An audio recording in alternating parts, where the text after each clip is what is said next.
My name is Scott Robertson with the Brock's Performance Engineering Department. Today we're going to discuss mounting tires on BST carbon fiber wheels. Composite wheels have been around for a little over 10 years, and there are still fears that it's difficult to mount and dismount tires on these wheels. We are here to show you how easy it is. After taking a few simple precautions to protect the finish of the wheel, it is no different than mounting tires on aluminum or magnesium wheels. Let's get started. We will start by setting our pressure regulator on our tire machine to 55 psi. Pressure may vary with different machines, but with most pneumatic rim clamp machines, a setting somewhere in the neighborhood of 50 to 55 psi is sufficient to clamp the wheel without causing damage to the rim.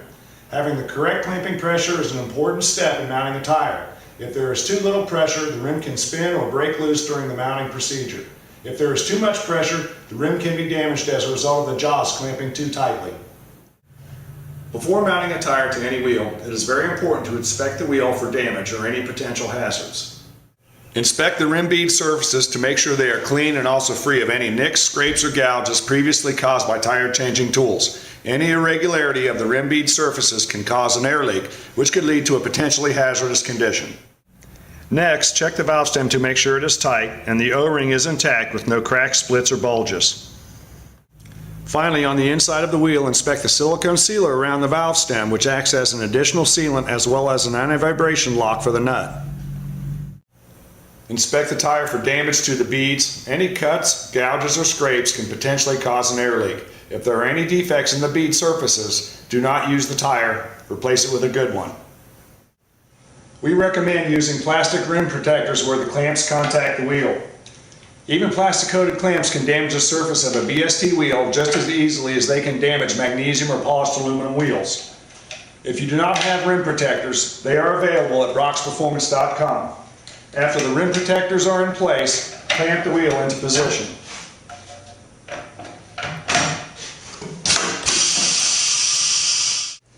Move the swing arm into position. Lower the demount head to contact the rim edge. Do not force the head into the wheel. Lock the slide into place. On this machine, the head will move upward approximately 1/8 of an inch from the rim edge after locking. Your machine may vary, but there must be 1/8 to 3/16 inch clearance from the rim. Turn the swing arm adjusting knob to move the head away from the outside edge of the rim 1/8 to 1/4 inch. The head positioning should be set for every wheel to ensure proper clearances. These clearances will be maintained as long as the locking handle and adjustment knob are not changed. The arm may be swung out of the way and back into position without the need to reposition the head when mounting and dismounting on the same wheel. After setting your clearances, spin the wheel at least one full revolution to be certain that your wheel is on center and there is no contact between the mount head and the rim. Lubricate the tire beads with a manufacturer-approved lubricant.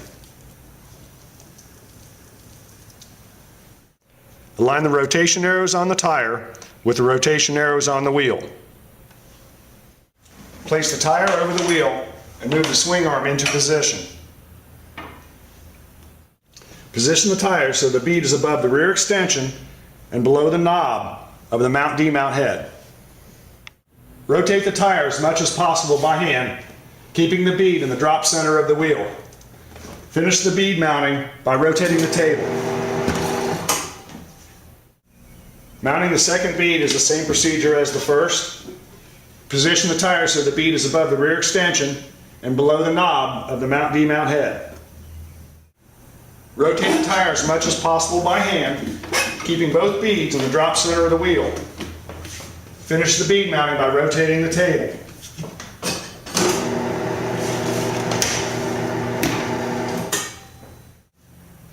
Unclamp the wheel from the machine. Remove the rim protectors.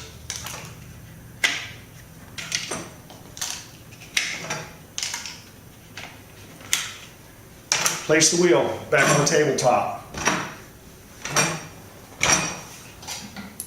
Connect the air hose to the valve stem. Stand back during the bead seating. If there is a failure, injury could result. Inject air into the tire in short intervals to check that 40 psi is not exceeded. The tire beads should move outward and pop into position.